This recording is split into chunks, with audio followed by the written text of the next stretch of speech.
Allez, messieurs. Ashvav, Hamoud Aleph. Rappelez-vous, pour remettre dans le bain, on est en train d'expliquer le tzad hachavé. Lorsqu'il y a un tzad hachavé, un point commun, cela signifie qu'il y a nécessairement des cas qui ne sont pas écrits explicitement, mais que l'on doit trouver. Donc, lorsque l'on nous dit dans la Mishnah qu'il y a 4 avot nezikin, et qu'une fois qu'on nous a dit qu'il y en a 4, et qu'on a donné la liste des 4, et qu'à la fin on nous a dit qu'il y a un point commun entre ces 4-là, cette phrase-là nous dit nécessairement qu'en plus des 4, il y en a d'autres à trouver. C'est un principe. Quand il y a écrit « il existe un point commun », c'est qu'il y a forcément des cas à inclure qui ne sont pas explicitement écrits. Et les cas à inclure sont particulièrement difficiles. Pourquoi ? Parce qu'ils font appel non pas à des colonnes figées, mais à des combinaisons de colonnes. D'accord ? Avec des nouveaux cas qui nous font penser à un have en particulier, mais pas totalement, parce qu'il y a une faiblesse. Et du coup, pour malgré tout nous rendre responsables, on va associer la spécificité d'un autre have. On en a vu un comme ça. Ouais, on en a vu 2. Jusqu'à présent, on en a vu 2. Le premier qu'on avait vu, c'était une pierre qui était sur le toit d'une maison et qui tombe à cause d'un vent. On avait dit, ah tiens, à quel titre je suis responsable ? Au début, on a dit, c'est un puits, parce qu'il y a un obstacle qui est en plein milieu de la rue. Mais après, on a dit, oui, mais le puits, il ne bouge pas, et celui-là, il a bougé. D'accord ? Ça ressemble peut-être au feu. Donc, effectivement, on dit, ah ben, c'est un mélange entre les deux. C'est un peu du puits, un peu du feu. D'accord ? Et donc, les deux, ensemble, nous rendent responsables. On avait distingué entre si il fait le dommage quand il tombe, en tombant, ou bien quand il est déjà tombé. Quand il est déjà tombé. Exactement. Et on quand avait il est tranché. Déjà tombé, c'est le puits. Oui, quoique, on avait dit, c'est un cas où effectivement, s'il est en train de tomber, que c'est en tombant qu'il commet un dommage, ça c'est le feu. Ça c'est sûr. Par contre, et on n'a rien trouvé de plus que ça. Par contre, que c'est un cas où la pierre est déjà tombée et qu'ensuite elle commet un dommage, au début on avait dit, bah, c'est le puits. Donc c'est pas un chidouche. Et puis après, finalement, on est revenu sur ça, en disant, ah, c'est un puits, mais à la différence du puits, c'est que le puits, c'est moi qui l'ai mis ici. Là, ici, c'est une force étrangère qui s'est mélangée à lui et qui l'a amené ici. Donc on avait dit, c'est un puits mélangé au feu. D'accord ? Et c'est pour ça que je suis responsable. On trouve encore le lien avec l'homme et le lien avec le... Non, il suffit d'en avoir, Razak, il suffit d'en combiner 2. Ah, c'est tout. J'ai besoin d'en avoir que 2 et ça me suffit. Le deuxième cas qu'on avait donné, c'était une pierre qui est sur Razak, une pierre ou un objet dangereux qui est entre les pieds des gens, qui est dans la rue. On tape dedans et on tape tous dedans, clac, clac, clac, clac, il se dépasse, il arrive dans une rue, et c'est à ce moment-là qu'il commet un dommage. D'accord ? Et là, on a dit quoi ? Ça ressemble à quoi ? Alors, ça ressemble au puits. Ça ressemble au puits. Parce que le puits, ben, finalement, c'est quoi ? C'est un objet qui est dans la rue et qui cause un dommage, donc c'est un puits. Mais d'un autre côté, Razak, on nous dit qu'il se déplace. Alors comment c'est possible qu'il se déplace ? On dit, dis-moi, ton taureau, le taureau, il commet des dommages en bougeant, et pourtant tu es bien responsable. D'accord ? C'est vrai que c'est pas toi qui l'as mis là-bas, mais il bouge, et tu es responsable. Donc tu es chayav à double titre. Et ce qui te rend responsable, c'est une association de puits et de taureaux. Mais est-ce que ça veut dire qu'on va devoir payer pour les deux en Non, même temps, on n'a pas encore vu, la question est bonne, la question est très bonne, de savoir qu'est-ce que je paye au niveau des dynimes. Est-ce que ce sont les dynimes du puits ou les dynimes du taureau ? Ou est-ce que ce sont les dynimes du puits ou les dynimes du feu ? D'accord ? Ça, effectivement, ce sera une question qui sera abordée plus tard pour savoir à quel dîne cela nous renvoie. Ça, pour l'instant, on ne sait pas. Mais en tout cas, on voit juste le concept de pouvoir assimiler ou additionner 2 avotes en même temps pour nous rendre responsables de quelque chose. Mais on leur a donné des noms spécifiques ou pas ? Non, ils sont Zeyochiach et Zeyochiach. L'un prouve et l'autre prouve. Donc, c'est-à-dire que j'ai besoin des 2. Exactement. Bien, on en avait vu 2, il en reste 2. On est dans les mots maintenant.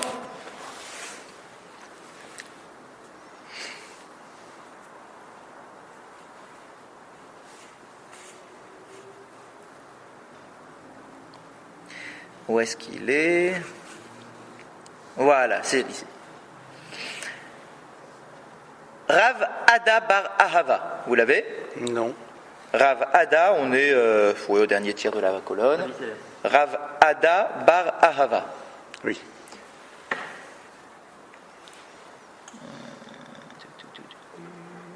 Ici.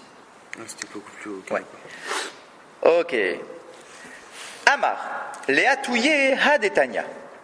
Kol elu she'amru potkim bibotehem vegorfim ma'arotehen bibot hachama, en lahem reshut. Bimot hakshamim, yesh lahem reshut.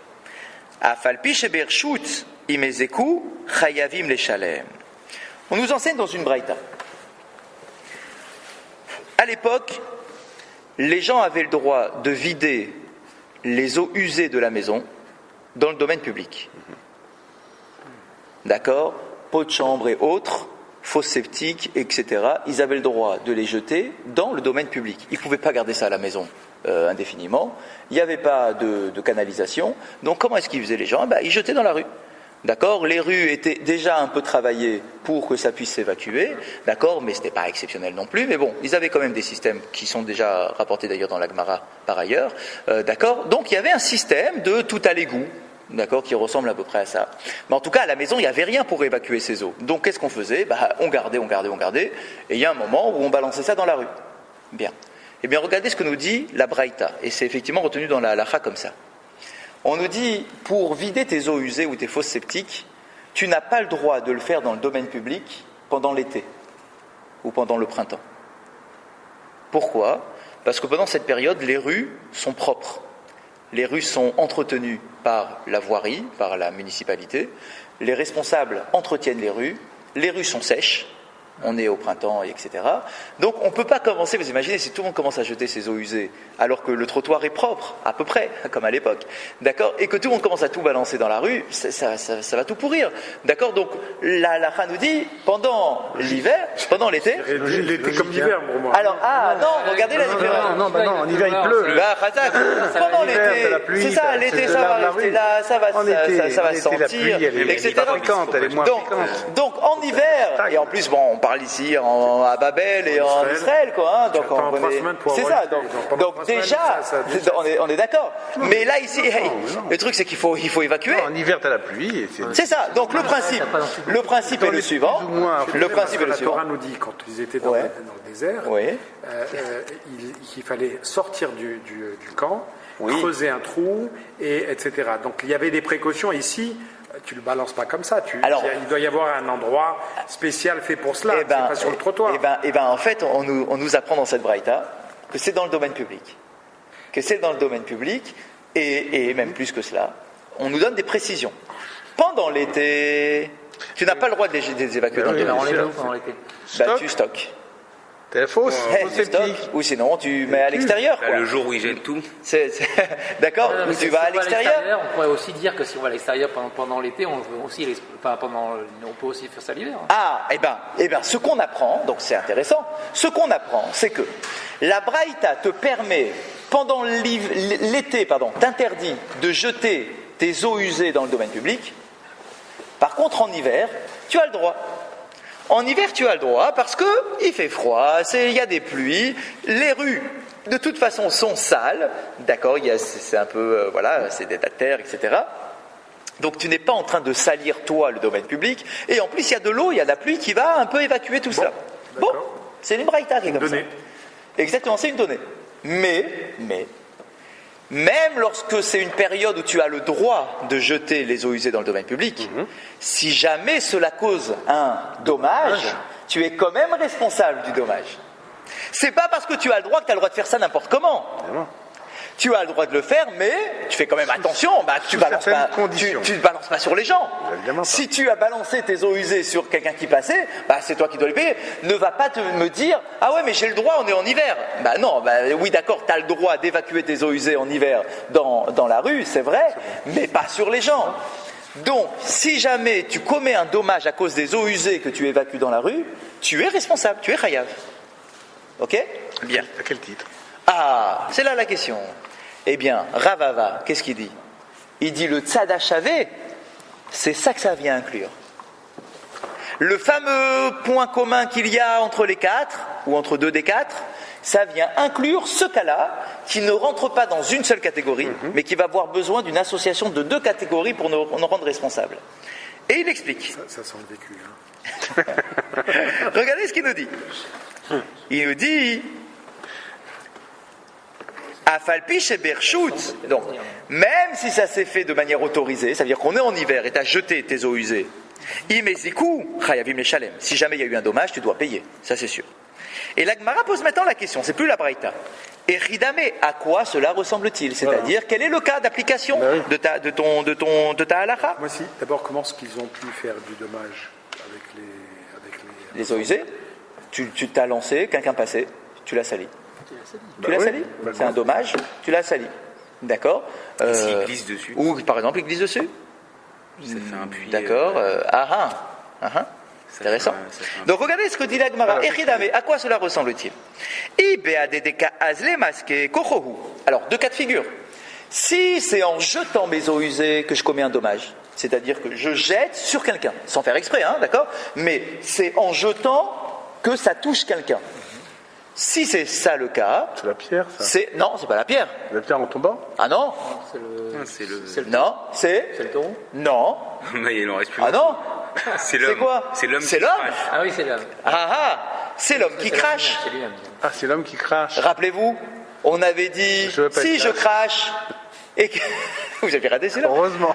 Si je crache et que ça tombe sur quelqu'un, je suis responsable. Les Chinois, ils crachent beaucoup. À quel titre? Au titre de l'homme. C'est c'est l'homme, c'est ma force. De la même façon que si je donne un coup de poing, je suis responsable.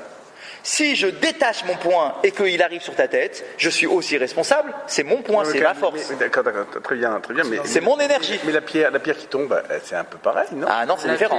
La pierre qui tombe, c'est pas l'homme qui l'avait poussé, c'est le vent qui s'était mélangé à lui. C'est une force étrangère. Mais la deuxième pierre. La deuxième pierre, c'était quoi? On a dit que c'était le taureau, ça pourrait être aussi pareil. Quoi? Ça pourrait être l'homme aussi. Non, parce qu'il faut il faut une conscience. Là, c'est l'homme. Il faut une conscience.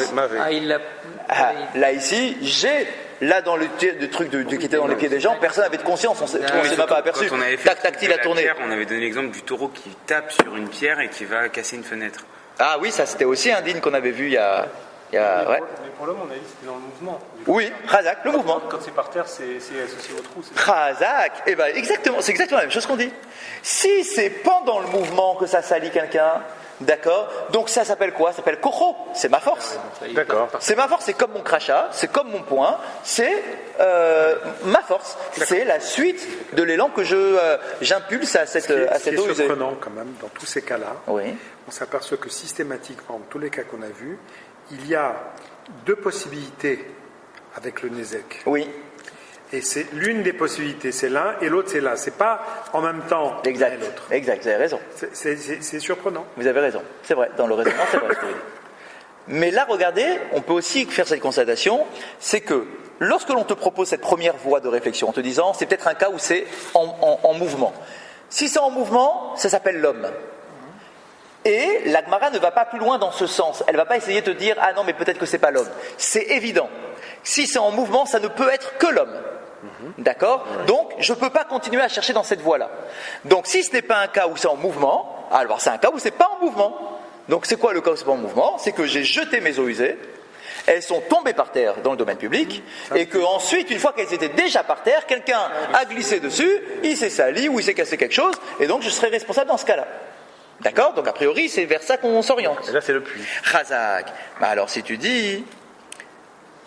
Et là, Abatar des Nayar. Donc, c'est un cas où c'est déjà posé. Déjà posé. Et Ridame, qu'est-ce que tu me racontes?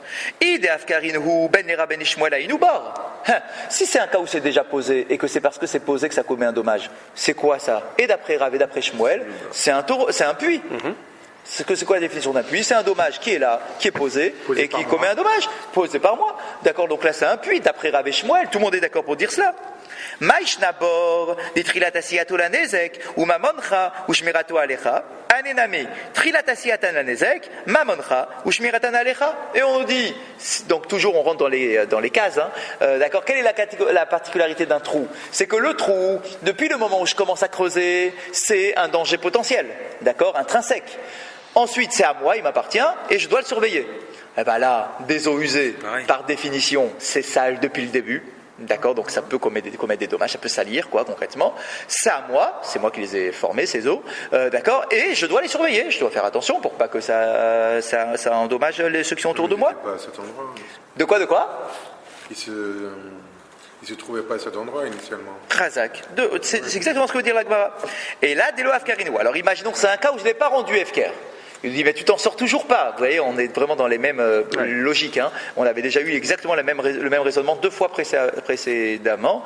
D'accord. En disant quoi? Peut-être que c'est un cas où je ne l'ai pas rendu Efker. Oui, d'accord, mais si tu ne l'as pas rendu Efker, d'après Shmuel, c'est toujours bord. C'est toujours un puits. Donc tu t'en sors pas. C'est un puits, ton histoire. Pourquoi c'est un chidouche? Moi, je cherche un chidouche, quelque chose qui est un scoop. Léolam, toujours je te dirais, des Afkarinu, que effectivement c'est un cas où je l'ai rendu Efker. Donc j'ai jeté, c'est tombé sur le sol, et je dis, allez, c'est Efker, j'ai pas envie de m'en occuper, d'accord, c'est Efker, ça ne m'appartient plus. Oui, mais enfin là, ce genre d'objet, c'est pas un objet qu'on rend Efker, c'est un truc de toute façon qui doit partir à la poubelle. D'accord, donc par définition. Donc, on le rend jamais Efker. Enfin, c'est que là où on disait au début que ça t'appartient. Propriétaire de ce truc-là. Là ici il te dit que c'est quelqu'un qui a voulu chercher à se défaire de sa propriété. Alors que la Gemara va lui dire, même si tu l'as rendu Efker, ça veut rien dire. C'est pas ça, reste à toi de toute façon, d'accord. Vélo d'ami les bords. Et pourtant ça ne ressemble pas au puits. Ah. Comment ça se fait que ça ne ressemble pas au puits? C'est ce que vous disiez il y a un instant. Mal les bords chez Ketchelo Birchut. Tomar Béané des Birchut. Il y a une grande différence avec le puits. Alors vous avez dit, le puits, c'est moi qui l'ai mis là. Et on pourrait te dire, mais ici, c'est aussi toi qui l'as jeté ici. C'est toi qui l'as jeté, il n'est pas tombé tout seul. C'est pas un vent qui l'a amené ici. C'est toi qui l'as mis ici. Que tu l'aies creusé ou jeté là, anarchiquement, c'est la même vision. Et pourtant, ça ne ressemble pas au puits. Pourquoi ça ne ressemble pas au puits? Parce que le puits, quand tu l'as creusé, tu n'avais pas le droit de le faire. Alors que l'eau usée que tu as jetée ici, tu as le droit, la Braïta, elle t'a dit, tu as le droit en hiver de le donc en fait, c'est le cas. De creuser un puits, de ne pas le fermer. Non, tu n'as pas le droit de creuser un puits dans le domaine public. Non. Et de ne pas le fermer, bien évidemment. Bien évidemment, tout ce qui va avec le puits, tu n'as pas le droit de le faire dans le domaine public. Le domaine public ne t'appartient pas. D'accord. Tu n'as pas le droit. Donc ils vont nous dire que c'est le cas du taureau qui peut. Donc au début on dit, tu vois que ça ne ressemble pas au puits. Parce que là, ici, tu as fait quelque chose d'autorisé, tu pourrais dire je ne suis pas responsable, c'est autorisé, la loi me permet de jeter mes eaux usées en hiver. J'ai pas fait quelque chose, je ne suis pas hors la loi, j'ai jeté de l'eau usée et j'ai le droit de le faire. Je ne me suis pas caché, c'était autorisé, tous mes voisins font la même chose. D'accord? Donc, j'ai jeté mes eaux usées. Tu vas me dire, ah, t'es chayav. Ah bon, à quel titre? Alors on va te dire, à cause du puits. Je dis, mais non, le puits, je comprends d'être responsable pour le puits, parce que quand je creuse un puits, j'ai pas le droit de le creuser, c'est dangereux. Oui. Mais là, ici, la Kha me permet de jeter des eaux usées pendant l'hiver. Donc, je voulais dire que c'est à cause de puits, et on vient me dire, non, c'est pas à cause de puits. Et pourtant, je suis responsable. Ah bon, à quel titre? Qu'est-ce qui vient me justifier que je suis responsable? Shor Yochiyar. C'est le taureau qui vient te le prouver. Comment? Pourquoi? Le taureau qui marche. Regardez ce qu'il dit Rashi tout en haut. Chez Birchut Beddin ou Me'aler. Birchut Arabim. Sha'are kol adam yesh lo reshut bekar. Ve'imizik hayav. Rashi, il est très clair. Toi, tu as voulu me dire que tu n'as pas de responsabilité à partir du moment où la chose est autorisée. C'était ça l'excuse que tu voulais avoir. Ne viens pas m'accuser, hein. J'ai le droit de le faire. On dit non. Il y a d'autres cas pour lesquels tu as le droit, et pourtant tu es responsable à 100%. Le taureau, tu as le droit de le mettre dans la rue. Comme dit Rashi, chez Birchut Beddin ou Me'aler Birchut Arabim. C'est avec l'autorisation du Beddin que les gens ont le droit de se balader avec leur taureau dans la rue. Tout le monde avait un taureau. Shari Kol Adam Yesh Lo Reshut Bekar. Tout le monde a le droit de se balader avec son taureau. Et pourtant, si le taureau commet un dommage, même si tu avais le droit de sortir ton taureau dans le domaine public, s'il commet un dommage, tu es chayav. Donc là, ici, oui, c'est vrai, tu avais le droit de jeter ton eau usée dans la rue. Mais il n'empêche que, si jamais il y a un dommage, tu es chayav. Donc, c'est la conjonction du taureau. Chazal. Donc, c'est le puits. Non. Si, c'est le puits. Pourquoi le puits? Parce que c'est quelque chose qui est... Non, on a dit c'est l'homme. C'est l'homme et le taureau. Non, quel homme? C'est l'homme si le dommage est créé dans la dynamique du mouvement. Non, donc c'est pas le même cas. On a dit que c'était pas le puits. Non, parce que messieurs. Le puits, on n'a pas le droit de le faire. Et là, c'est différent. Attendez. On a dit, si c'est en mouvement, c'est la colonne homme, toute seule, qui te rend chayav. Là, tu n'as pas besoin d'additionner quoi que ce soit. C'est la colonne homme. C'est ton élan. Après, Point. le cas hiver été. Après, on te dit, ok, alors c'est de quel cas on parle? Alors, c'est pas un cas où c'est en mouvement. Ok. Donc, c'est un cas où c'est posé. Si c'est en hiver. Où c'est déjà posé et on est en hiver. D'accord. Tu me dis, je suis chayav. Ah bon, à quel titre? Alors, au début, on te dit, à titre de puits. Alors, toi, tu viens te dire pour te défendre, non, ça ressemble pas au puits. J'ai le droit de jeter, alors que le puits, j'ai pas le droit de le faire. Ah, ok. Alors, à quel titre je suis chayav? Au titre de shor. Au titre de shor. Seul à ce moment-là. Ah, alors vous allez me dire, alors shor tout seul, ça me suffit? Pourquoi j'ai besoin de le shor tout seul? Je pourrais dire, c'est une catégorie shor. La Gemara, elle termine. Sauf que là, il est fixe sur. Les shor, chez Kendar Koleler ou Lazik. Mais il me dit, mais comment tu peux comparer au taureau? C'est pas vrai, c'est pas comme un taureau.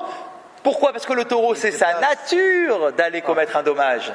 Mais là, ici, le pot de chambre, c'est pas sa nature d'aller commettre un dommage. Une fois qu'il est posé par terre, ça bouge plus.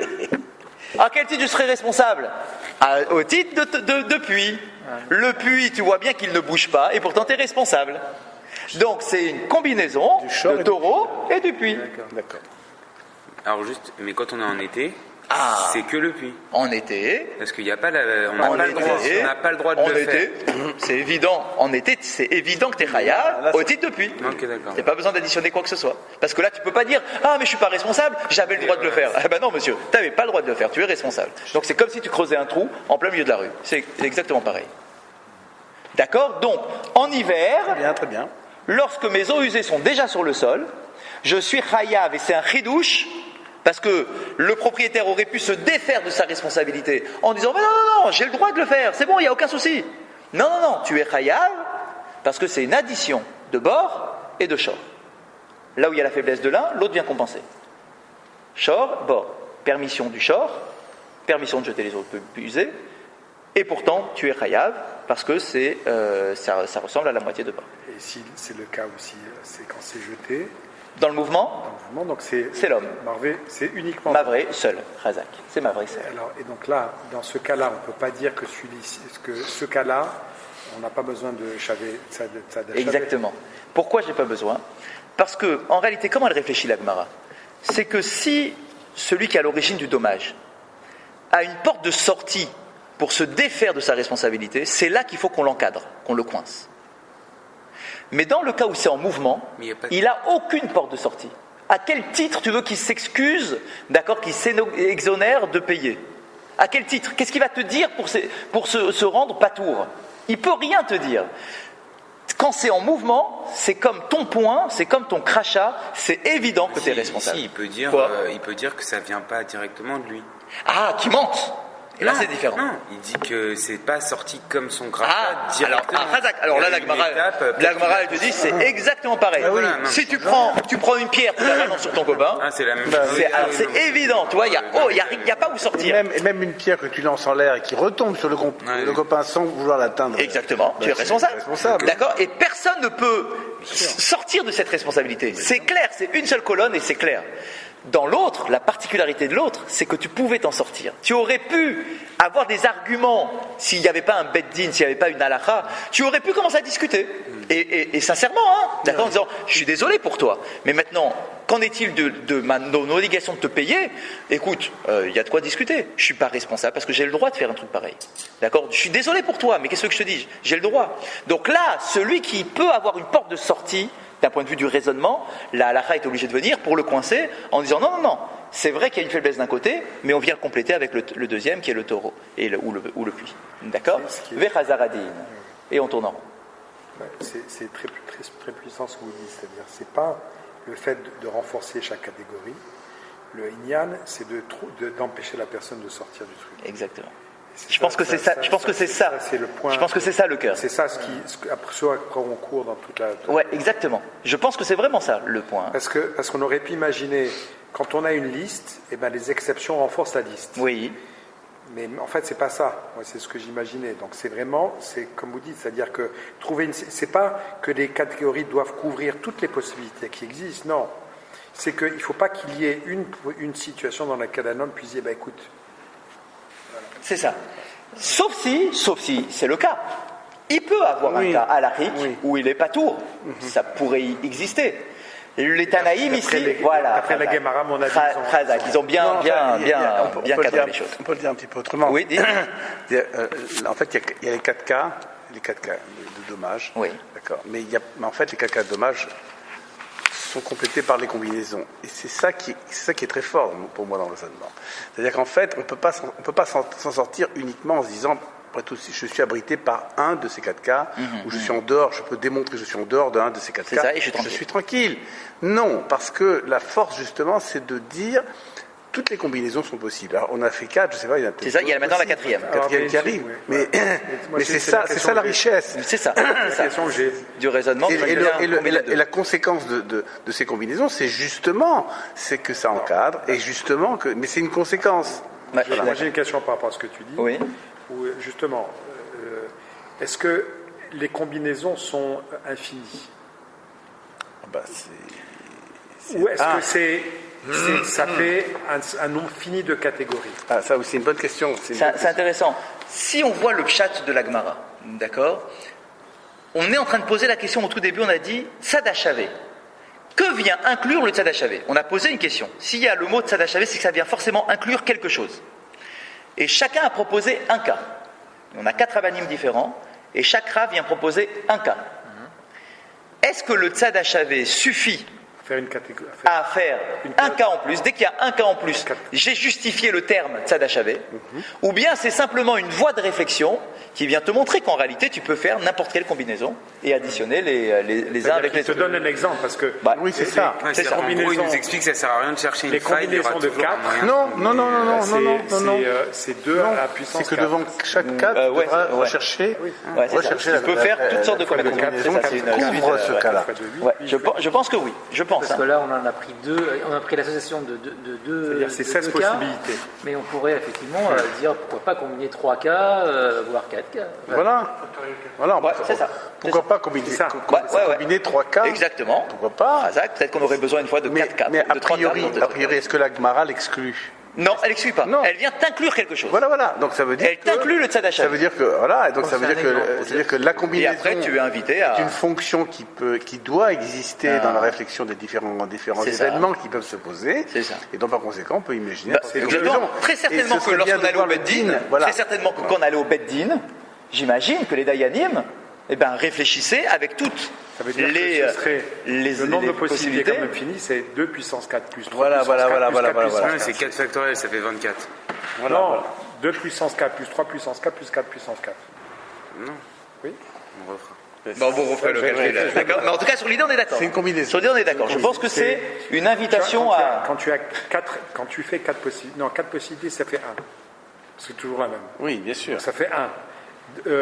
Et quand il y en a 3 sur 4, ça fait 3 à la puissance 3. C'est pas factoriel 3 sur Non, mais c'est factoriel 4.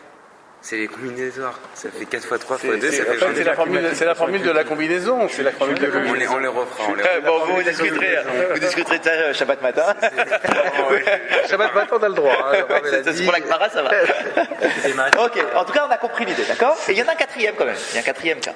On y va sur le 4e? Ravina, on est à la 2e ligne. Ravina Amar. On a tourné la page? Oui, on a juste tourné. Donc, Shor Yochiar, on avait dit, le taureau vient le prouver. Excusez-moi, oui, dites-moi. Ça vous dérange pas de. Dans les mots? Donc, alors, Shor Yochiar, donc le taureau vient te le prouver. Oui, ça. D'accord. Maléchor, Sheken Darkoléler Poulazik. Alors, on a posé la question, on dit, comment ça, le taureau vient te prouver? C'est pas vrai. Le taureau, il est faible aussi. Parce que le taureau, c'est sa nature d'aller se déplacer pour commettre un dommage. Comment tu peux dire que tu es responsable dans ce cas-là du pot de chambre qui est par terre? Réponse, Bor Tochiar. Ah oui, c'est vrai, tu as raison. C'est vrai que c'est une faiblesse, mais le puits vient te le prouver. Vechazar Adin. Et le raisonnement tourne en rond. D'accord. Revient sur lui-même. Bien. Ravina Amar, 4e et dernière opinion. Celle de Ravina. Que vient inclure le Tzad HaShaveh? Voilà ce qu'il vient inclure, les Hatouye Haditnan. Cela vient inclure ce qu'on enseigne dans une Mishnah. Hakotel Veha Ilan Shenaflu Lirshut Arabim. Veheziku. Patour Mileshalem. Si vous avez un mur, votre clôture, d'accord? Le mur de la clôture de votre maison, par exemple. Et un arbre qui vous appartiennent, qui sont dans votre domaine privé, qui tombe, qui s'effondre dans le domaine public, eh bien la Mishnah dit, tu es dispensé de payer. Imagine, il commet un dommage, eh bien tu es patour. C'est le cas de la branche là qui dépasse dans le domaine public. Ah non, qui tombe. non, là c'est différent. C'est carrément tout l'arbre qui est tombé. Ah, c'est tout l'arbre qui. L'arbre est tombé, clac, et le mur il s'est effondré. C'est pas la branche, du coup, il y a eu plein de pierres sur la route. Tu ne devais pas le surveiller, c'était peu probable, tu ne pensais pas que ça allait le faire. Ah, fatal. Si on dit que t'es pas tour, si on dit que t'es dispensé de payer, ça veut dire quoi? Ça veut dire que nécessairement, tu n'es pas considéré comme responsable. Oui. C'est-à-dire que tu ne pouvais pas imaginer que ton mur s'effondre. Bah, j'ai un mur, je ne peux pas imaginer qu'il s'effondre. Et d'ailleurs, regardez ce que dit Rachid. C'est un problème, ça. Sauf si le mur est en mauvais état. Dans ce cas-là, excusez-moi. Oui, je vous écoute. Il n'est pas là, le Rachid. Le feu qui se déclenche dans une maison et qui va brûler une autre chose, vous ne pouvez pas imaginer qu'il y a un feu qui commence. Vous avez raison. Vous avez raison. Le feu sur lequel je suis responsable, c'est mon feu. Le feu que moi j'ai allumé. Si c'est un feu qui malheureusement a pris, un peu accidentel. Voilà, accidentel, j'y suis pour rien. D'accord. Non, mais non. Quoi si. Non, mais on est d'accord. On est d'accord. Ah bon. Non, d'accord. Donc là ici, j'ai un mur. T'as un mur qui est en bon état. Et tu sais pas pourquoi. Tu sais pas ce qui s'est passé. Il s'est effondré. Allez, il s'est effondré. Et en tombant, il a commis un dommage, ou bien les petites pierres, là, il y a quelqu'un qui a marché dessus, il s'est cassé le pied. Eh bien, la Mishnah te dit, tu es pas tour. On ne peut pas te rendre chayav de payer quelque chose qui ne rentre pas dans ce que tu peux contrôler. Tu ne peux pas contrôler un truc pareil. Tu ne pouvais pas savoir que ton mur allait s'effondrer. Ok. Ça, c'est la Mishnah. Elle continue, la Mishnah. Ce cas, on va dire, il est... Bon, ok, c'est un din. Natnu lo zman. La koutz est à ilan. Velistor est à kotel. Venaflu betoch hazman. Veziku patour. Leachar zman chayav. Le chidouche, il est là. C'est que si jamais, vous savez qu'à l'époque, les responsables du Beddin tournaient dans les villes, tournaient dans les rues de la ville. Ils tournaient dans la rue de la ville pour s'assurer que tout était bien, que les domaines publics étaient propres, que les maisons étaient bien entretenues, etc. Si le chaliard du Beddin, il passe devant ta propriété, et il voit que ton mur il est en train de s'effondrer, quoi. Il est très fragilisé, que ton arbre il est complètement déséquilibré, leur devoir, Beddin, c'est d'aller te prévenir. D'accord. Ils te mettent, comment on dit, une mise en demeure de réparer ton mur. Dans un temps. Dans un temps bien précis. En général, 30 jours. C'est toujours le temps, quand on parle d'un temps bien précis, c'est 30 jours. Donc imagine le Beddin, il arrive, il te dit, monsieur, vous avez 30 jours pour réparer votre mur. Sinon, vous en êtes responsable, si jamais il y a un dommage. Eh bien, si dans les 30 jours, le mur s'effondre et qu'il commet un dommage, il n'est pas responsable. Par contre, si après les 30 jours, le mur s'effondre... Parce que la personne lui a donné un mois. Tu m'as donné un mois, ça veut dire que le din... C'est-à-dire que le din me protège. D'accord. Le Beddin m'a protégé, il m'a donné 30 jours. Si je ne l'ai pas fait dans 30 jours, j'aurais pu le faire le 29e jour. Qu'est-ce que tu veux chez moi ? Je suis pas hors la loi, je suis toujours dans la loi. Donc s'il s'effondre dans la période qui a été fixée par le Beddin, je ne suis pas khayab. Si juste on fait le rapprochement par rapport à aujourd'hui, c'est vrai. Il y a quelque chose qui ressemble à ça. Mais on met un balisage autour. La personne responsable qui alerte, il va faire dans le domaine public, assumer sa responsabilité pour faire qu'il y ait au cas où pas de dommage. D'accord. Je ne sais pas comment la Ok. Alors imagine ça s'effondre comme air. Ouais. D'accord, et qu'il y a eu un dommage. D'accord. Ok, d'accord, on va au bout. D'accord, très bien. Eh bien, l'halakha nous dit, si tu as été prévenu et que le mur est tombé dans la période des 30 jours, t'es pas tour. Parce que t'es pas coupable. Si par contre il est tombé après, ça veut dire que tu n'as pas fait les réparations nécessaires dans la période qui a été fixée par le Beddin. Alors là, tu es khayab. Mais comment on peut juger si les réparations elles ont bien été faites ou pas ? Parce que si moi je considère que j'ai fait les bonnes réparations, et que ça tombe, j'ai envie de dire, j'ai respecté mon contrat. J'imagine qu'il devait y avoir un contrôle. J'imagine qu'il devait y avoir un contrôle. S'il y a une mise en demeure, j'imagine que le propriétaire doit rappeler le Beddin en disant, messieurs, si vous voulez bien constater que les travaux ont été effectués. Parce que sinon, effectivement, il y aura toujours la question. La question, elle revient. Oui. Et tu le répares, c'est toujours le Beddin de te dire, de te prévenir, parce qu'autrement, tu n'es pas tour. Toi, tu l'as réparé. Tu as fait ce que t'as dit le Beddin. Ouais, alors t'es pas tour si c'est réparé. Exactement, si c'est réparé. Tu as fait ce qu'il a voulu. Ensuite, il revient, ta réparation n'est pas bonne. Donc, d'après la j'imagine que ça devait marcher comme ça. J'imagine que le Beddin devait revenir, que si tu avais mis en demeure, j'imagine qu'il devait venir vérifier. Donc, ok, et alors Il valait mieux le faire tomber avant. Et Ridame, à quoi cela ressemble-t-il quand on dit que t'es chayav ? C'est-à-dire, quel est le cas exactement ? Après les 30 jours. Oui, bien sûr, après les 30 jours. Et des Afkere, Ben Lera, Ben Shmuel, Aïnoubor. Toujours le même raisonnement. Si le mur, donc après les 30 jours, il s'est effondré, bien, et que donc ce sont les cailloux là qui sont par terre, et que ça a commis un dommage, une fois que c'est déjà par terre. Eh bien, si tu l'as rendu Hefker, d'après Rav et Shmuel, c'est un puits. Que ça soit un caillou qui soit posé sur le sol ou bien un trou dans la rue, c'est exactement pareil, c'est un puits. D'accord, c'est la même catégorie. Oui. Donc je vois pas le chidouche, c'est pas un scoop ça. Maïsh nabor des ekomatsui ou shmirato alecha, anenami, ezekan matsui ou shmiratan alecha. Pourquoi ça ressemble au puits? Parce que ça ressemble au puits. Le puits, c'est quoi sa nature? C'est que quand tu l'as creusé, c'est un danger. C'est un danger public. Tu as creusé un truc en plein milieu de la rue. Eh bien, pareil, une pierre qui est en plein milieu de la rue, c'est un danger public. Quelqu'un peut marcher dessus, il glisse, il se casse la jambe. D'accord? C'est exactement pareil.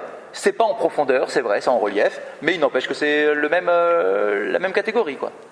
D'accord. D'accord. Donc, si on rend Hefker, c'est un puits. Ça, c'est. Ok. Si le mur est par terre. Ok.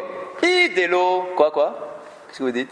Non, mais c'est pas eux qui l'ont creusé. Donc, c'est pas vraiment un bord. Ah, attention. C'est vrai que c'est pas ta main qui a creusé, c'est vrai, mais tu en as pris conscience et tu l'as rendu Hefker. C'est-à-dire que tu as vu le mur tomber, ou tu as vu le mur déjà tomber, peu importe. Tu as vu qu'il y a des dégâts, qu'il y a des pierres sur la rue, et tu as dit, c'est pas grave, je rends Hefker. Donc c'est exactement comme si tu avais mis toi-même le trou. D'accord? Le fait de prendre conscience et de se dire, je le laisse quand même, c'est comme si tu l'avais creusé toi-même, ou c'est comme si tu avais mis une pierre toi-même au milieu de la rue. Donc c'est un puits. Bon. Idélo Hefkerinu, alors ça peut pas un cas où c'est Hefker, donc c'est un cas où c'est pas Hefker, mais ça change absolument rien. Parce que même si c'est pas Hefker, d'après Shmuel, c'est toujours un puits, ça change rien. Alors quoi? Léolam de Hefkerinu. Je te dirai toujours que c'est un cas où l'a rendu Hefker. Ah bon? Mais tu m'as dit que c'est un puits si c'est Hefker, c'est pareil? Non, c'est Hefker, vélo d'Amilébor. C'est Hefker et pourtant ça ressemble pas au puits. Pourquoi? Malébor chez Kentrilat Asiyato la Nezek. Tomar Béané chez Entrilat Asiyato la Nezek. Ça ressemble pas vraiment au puits. Toi tu me dis oui c'est un puits. Pas vraiment. Parce que le puits c'est quoi? Le puits, depuis sa création, c'est une source de dommages potentiels.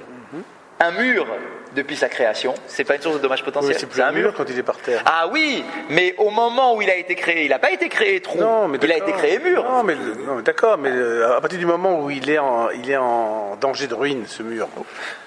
Mais ça, on ne le sait pas. Là. Oui, non, vous avez raison. Mais si, parce que c'est un cas où il était dangereux ce mur, puisque le Bedi nous a mis en demeure. Vous avez raison, mais il n'empêche que Trilat Asiyato, regardez les termes, Trilat Asiyato, la Nezek, le début de sa création, c'est une source de dommage. C'est un dommage déjà depuis sa création. Un trou, depuis le premier coup de pioche, c'est un dommage potentiel. Un mur, c'est pas sa nature d'être dangereux. La pierre sur le toit, depuis sa création, la pierre, avant qu'elle tombe, c'est pareil. Elle n'est pas dangereuse, la pierre. Elle est pas, le mur, elle a été créée comme la pierre. Oui, c'est vrai. À la différence, regardez ce qu'on avait dit sur le mur. C'était pas pour rien qu'on l'avait mis dans un groupe. On l'avait mis pierre, couteau et charge. On a voulu sortir la pierre de son objet naturel pierre, mais on l'a mis plutôt comme étant un objet dangereux. C'est pour ça qu'on l'a mis avec un couteau et avec une charge. Alors que là, ici, c'est un mur. C'est vraiment que un mur. Un mur, tu peux pas dire, Khazak, le mur, c'est pas un danger intrinsèque, c'est un mur. Donc toi tu me dis oui ça ressemble à un trou. Il y a quand même une différence. Le trou, sa nature c'est d'être une source de danger. Le mur c'est pas sa nature, il est devenu dangereux, c'est vrai. Mais c'est pas sa nature. D'accord. Donc tu peux pas me dire que c'est un trou. Alors à quel titre je suis responsable? Donc là encore je peux m'en sortir en te disant je suis pas chayav de te payer. Donc à quel titre tu me rends responsable? La Gemara va te dire ok c'est vrai que d'un côté c'est une faiblesse. Shor yochiyar. Le taureau vient te le prouver. Pourquoi le taureau vient te le prouver? Le taureau, c'est pas sa nature d'être dangereux. On a toujours dit depuis le début, le taureau, sa nature, c'est pas d'être dangereux. Le taureau, il est gentil. À l'époque, tout le monde avait un taureau, etc. D'accord, c'est pas sa nature, et pourtant, t'es responsable. Pourquoi est-ce que tu ne prendrais pas le short tout seul? Alors, prends-moi le short tout seul. Alors, la Gemara te dit, mais le short, d'Arkol et l'Erhoulazi, comment ça tu compares ça au taureau? C'est faux, ça ressemble pas à un taureau tout seul. Parce que le taureau, c'est sa nature de se déplacer. Le mur, c'est pas sa nature de se déplacer, qu'est-ce que tu me racontes? Alors comment je suis responsable? Oui, parce que c'est un puits. Le puits, sa nature, c'est pas de se déplacer, pourtant t'es chayav. Ce qu'il faudrait faire, c'est pour chacune des situations, les quatre, prendre le mot, l'argument. Ouais, exactement. Ici, c'est Celui-là, il ne se dépasse jamais. Celui-là, il se déplace Quel est le paramètre? C'est très vrai ce que vous dites. C'est une très bonne constatation. Vous avez remarqué que pour les 4 cas, même des fois quand on parle d'un trou à chaque fois, on ne met pas en évidence la même caractéristique du trou. Une fois, c'est il ne bouge pas. Une fois, c'est un danger intrinsèque. Oui. D'accord? Et c'est vrai, pour le taureau, on avait fait pareil, pour le feu, etc. Ça veut dire qu'on joue aussi avec le raisonnement pour savoir quel est le cas qui te rend khayav. L'aspect de la chose mais ça veut dire que les possibilités sont infinies. Alors. À mon avis, elles sont assez larges.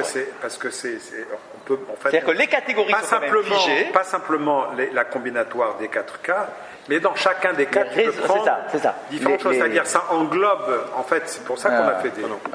Ouais. Oui, dans des caractéristiques. Qu'est-ce que vous dites? Oui. Ouais, vous êtes d'accord ou pas? Oui, chaque cas en fait a ses caractéristiques. Si je prends un puits, oui, mais qui ne sont pas uniques. Qui sont multiples. Mais non, si je prends un puits, il y a un nombre de caractéristiques bien définies. C'est ça. Bien définies. Oui. Bien définies. Oui, il y a Trilatasiato la forcément aussi infini que ça. Ouais, d'accord. Il y a Trilatasiato la mais je pense que c'est une cavana. Ce qui serait intéressant, effectivement, c'est de définir clairement les différentes caractéristiques pour chacun des cas. Des 4. Voilà. Et avec les caractéristiques, ensuite, effectivement, de pouvoir voir comment on joue sur ces. En tant que paramètre, on prend un stylo là. Ouais, c'est vrai, c'est raison, on peut faire un tableau. Le but, ça reste le même, c'est de dire que finalement, on va jamais trouver un cas qui rentre pas dans ces cas-là. C'est que on a alors peut-être à chaque fois qu'on va vouloir trouver un cas peut-être qu'il y en aura, on trouvera des cas où on n'est pas tour. Ben oui. Il y a des cas où on n'est vraiment pas tour. Ben oui, mais rappelez-vous de ce qu'on avait dit il y a 3 semaines, je crois. Rappelez-vous, on avait dit que d'après, on reviendra sur ça, mais dans le cas du feu, par exemple, on avait dit que dans le cas du feu, il y a une opinion qui considère que le feu, tu n'es responsable que sur les choses qui sont visibles, et que si jamais ça a brûlé une meule. Et qu'à l'intérieur tu avais caché un bijou et que le bijou il a été abîmé, et ben t'es pas tout. Exactement. Tu te rends compte? Voilà. Mais on le dit. Les Tanaïs vont le dire. Voilà. Non mais donc c'est ça, c'est que donc, si on ne le dit pas, c'est qu'on considère que forcément ça va rentrer dans un de ces 4 cas. On verra. Et que ça va s'additionner. Ça me rappelle, si vous me permettez une petite histoire, c'est quand j'habitais aux États-Unis, j'avais mon voisin, un juif américain qui travaillait au gouvernement. Il était impossible. Un jour, j'ai changé de frigidaire. Je ne vais pas raconter cette histoire. J'ai changé de frigidaire. Le frigidaire, j'ai pris l'ancien frigidaire, j'ai mis dans le truc des ordures. Il est arrivé le soir. Il a rentré dans la maison. Il a failli casser la maison. Comment ça? Vous avez laissé un frigidaire dehors. C'est pas possible, etc. Pourquoi? Mais regardez, le frigidaire n'était pas fermé. Vous n'avez pas enlevé la porte. Les enfants viennent, ils s'enferment à l'intérieur. Et c'est fini. Ça, ce serait quel cas? Le deuxième cas que j'ai fait avec lui, pareil, il est rentré dans le pareil, un ézec, c'est un ézec. C'est le même problème. C'est un ézec que tu mets dans le... Il avait neigé à Washington, il avait neigé sur la glace. Lundi matin, toute les tempêtes de neige pendant tout le week-end, je vais prendre ma petite Toyota de 1975. Impossible de la sortir de la neige. Impossible. J'ai été travailler en bicyclette, je ne sais pas comment je vais aller travailler. Le soir, j'arrive, il m'attendait avec la mitraillette. Je dis, qu'est-ce qui se passe? Je me retourne. J'avais été dans une rue en pente. J'avais enlevé le frein à main. La neige avait fondu. Ouais, la voiture était partie sur son gazon. Il était là. Ah voilà, d'accord. Ce sont des cas réels de Nézikine. Exactement. D'accord, ce sont des cas de Nézikine sur lesquels il faut trancher pour savoir à quel titre tu es chayav. J'ai vu la voiture. D'accord, à quel titre on est chayav? De shor? Est-ce que c'est un shor? Alors ça, c'est... mais le cas du puits, c'est quand même un cas qu'aujourd'hui on retrouve souvent. Parce que quand on met les encombrants dehors, on doit les mettre à un certain moment, parce que sinon, si quelqu'un se blesse, par exemple on laisse un écran de télé, quelqu'un se blesse ou quoi que ce soit, on est responsable. Une vitre, etc., un miroir, oui bien sûr, on est d'accord. C'est un vrai sujet, ça c'est un vrai sujet. D'accord, ok, très bien, donc c'est un vrai sujet très intéressant, je trouve, au niveau de l'approche, très bien. On est aux 2 points. On avance un peu. Électrique qui est pareil. On peut. Quelqu'un pourrait le prendre. Il faudrait couper la prise pour éviter que quelqu'un soit. On peut extrapoler. On continue, messieurs. On est aux 2 points. Keshe Izik Ravamazik. Donc on est toujours en train de décortiquer le langage de notre Mishnah, comme toute Gemara. On a un 2 points tout petit. Keshe Izik Rav Amazik. La Mishnah disait, si jamais il y a eu un dommage à cause de ces 4 choses-là, alors Rav Amazik, le propriétaire du dommage, et Rav, il a l'obligation de payer. D'accord ? Bien. L'Agmara pose la question. Rav Amazik, Chayav Amazik mi ba'yale. Alors, passage lexical. D'accord ? Vocabulaire. L'Agmara pose une question de vocabulaire. Elle dit, mais c'est quoi ce langage ? Ça veut rien dire. Chav. Le mot qu'on doit utiliser, c'est chayav. Chayav avec un yud. C'est quoi chav ? Eh bien, Chazak, et l'Agmara dit, mais ça veut rien dire chav. C'est quoi ce mot chav ? Que tu me dises chova. Chova, ça vient du mot chayav, ok ? Chova, les chalem, tu as une obligation de payer, ok ? Mais chav amazik, c'est un terme qui. C'est pas la responsabilité. Si, de chayav. Oui, mais c'est. Donc dis-moi le mot chayav. Et chayav, je suis responsable. C'est pas responsable, responsabilité. L'Agmara dit, non, c'est une déclinaison grammaticale qui n'existe pas. Ça n'existe pas, dit l'Agmara. D'accord ? L'expression chav n'existe pas. Et donc l'Agmara dit, chav, chayav amazik ba'yale. Tu aurais dû dire chayav, pas chav. Amarav Yehuda, Amarav, haïtana Yerushalmi hu, detane lishnak lila. Réponse incroyable. Et tu sais quoi ? Un gars de Jérusalem. Exactement. C'est celui qui parle. C'est un gars de Jéru. C'est un gars de Jéru. Ah, Jéru, il parle comme ça. Il parle comme ça là-bas. Et alors, on dira, alors quoi ? C'est de l'argot, quoi ? Non, c'est ça, c'est un diminutif. Alors en fait, il nous dit, à Jérusalem, les Tanaïm, c'est intéressant, les Tanaïm de Jérusalem avaient l'habitude de parler en contracté. C'est extraordinaire parce qu'aujourd'hui, c'est ce qu'on voit aussi dans le langage. Alors, ici et là, mais tout est en contracté. Hein. D'accord, MDR. MDR. Voilà, mort de rire, il faut dire. Exactement. D'accord. Ben là, ici, les gens de Jérusalem parlaient comme ça. Alors, c'est pas de l'argot, c'est un langage concis. Les Tanaïm de Jérusalem ne gaspillaient pas leur langage, leurs mots et leurs lettres qu'ils utilisaient dans leurs mots. D'accord ? C'était hyper condensé. C'est une bonne question. Qu'est-ce qu'on apprend de ça ? Si ce n'est le fait qu'on apprend qu'à Jérusalem, ils avaient un langage un peu différent. Voilà, je sais pas. Il y a sûrement un truc. À mon avis, dans un passage comme ça, là, qui est très court, à mon avis, il y a un truc derrière. Quoi. À mon avis, je l'ai pas. Je sais pas. Le yud, c'est pas on enlève le yud de Hayav dans ce cas-là. Là, on a fait tomber le yud de Chayav, ouais. Bon, écoutez, ouais. Ça, hein, je sais pas. Il y a 2 yud en plus. Non, parce que pour que l'Agmara le rapporte, c'est que c'est surprenant. Ça peut être une anecdote au passage. En plus, oui, à mon avis, il y a quand même quelque chose derrière. À mon avis, il doit y avoir un truc derrière. Vous savez, il n'y a pas un. Non, le Tosfot ici, non. Il te fait remarquer. Il te dit Chayav mi ba'yale. Il y a écrit Chav, mais il aurait dû avoir écrit Chayav. Bishar durtin lodiyek achi kegon en chavin le adam et la befanav. Il nous dit, Tosfot, il pose une question. Il dit ça va, qu'est-ce que tu fais là ? Tu as l'air très, très rigoureux sur le langage qui est utilisé. Pourtant, il y a d'autres endroits où on a la même expression et là-bas, on ne pose pas la question comment ça se fait que ce n'est pas la forme normale. Là-bas, il y a écrit, sur un autre sujet, dans Gittin, il y a écrit Chavin. Alors qu'on aurait dû dire Chayavin. Et là-bas, il y a écrit Chavin. Et là-bas, on n'a pas posé la question comment ça se fait qu'il y a écrit Chavin. Ça a choqué personne. Donc, Tosot, vous devez remarquer, ça va, il n'y a pas de quoi fouetter un chat. C'est le bête qu'il y a ici. De quoi ? Le bête ici. Le petit bête ici, là, alors vous avez un bête, moi j'ai quoi ? Lishna Kalila. Lishna Kalila, attends, que je retrouve. Voilà, Lishna Kalila, alors qu'est-ce que j'ai, moi, un petit astérisque. Où est-ce qu'il me renvoie ? Il me renvoie où, tiens Il me renvoie où ? Si, il me renvoie un Rashi. Il me renvoie un Rashi dans la Gemara de Shabbat. Vous avez quelque chose de plus clair, vous, chez vous ? Je ne sais pas. Peut-être qu'il vous l'en ramène directement. Il est où le bête, chez vous ? C'est quel bête, d'ailleurs ? Un bête comme ça. Ah ouais, c'est le même que moi. Il nous renvoie en fait à un Rashi dans Shabbat. Vous l'avez, vous, dans votre édition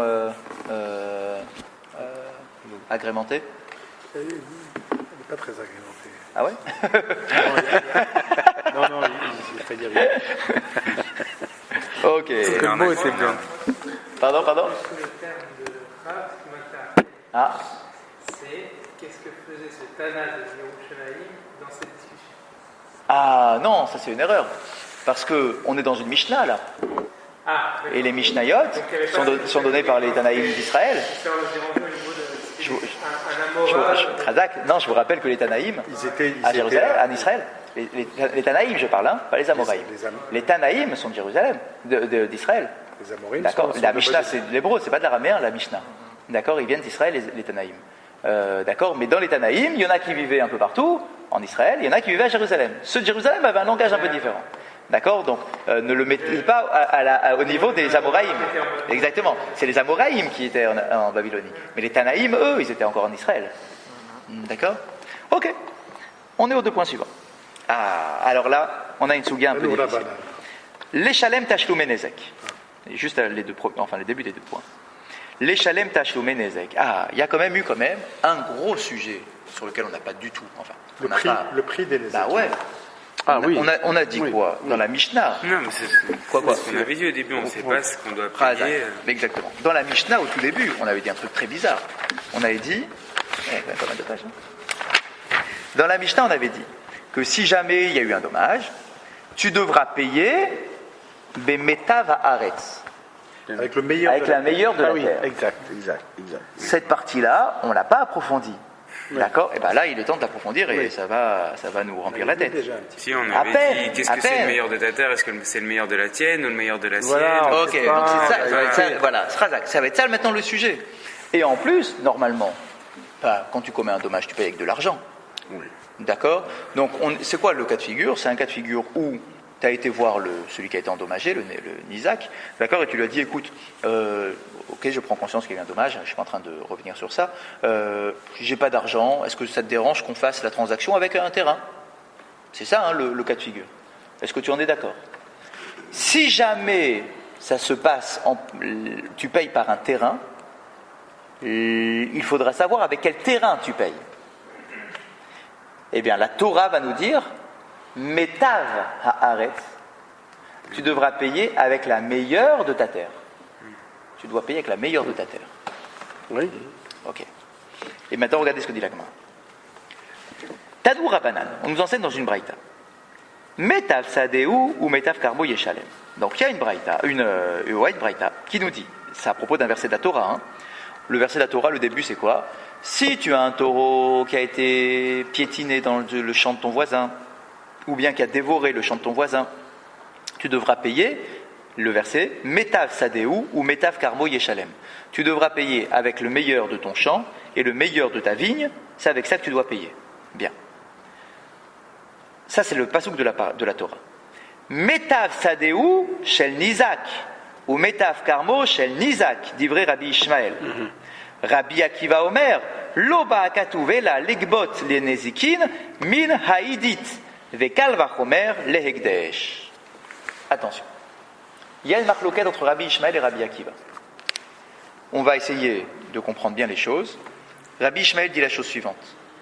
Quand dans le verset il est écrit « Tu dois payer avec la meilleure terre », c'est la meilleure terre du Nizak, de l'endommagé. Ça peut être comme ça, parce que si on dédommage, c'est forcément quelque chose qui a... Tu dois, donc il faut comprendre le verset. En rapport. Chazak, comprendre le verset d'après Rabbi Ishmael. Tu dois payer en fonction de la valeur de la meilleure terre du Nizak. C'est-à-dire, attention, que les choses soient bien claires, la valeur financière, c'est la même, quelle que soit la qualité de terre.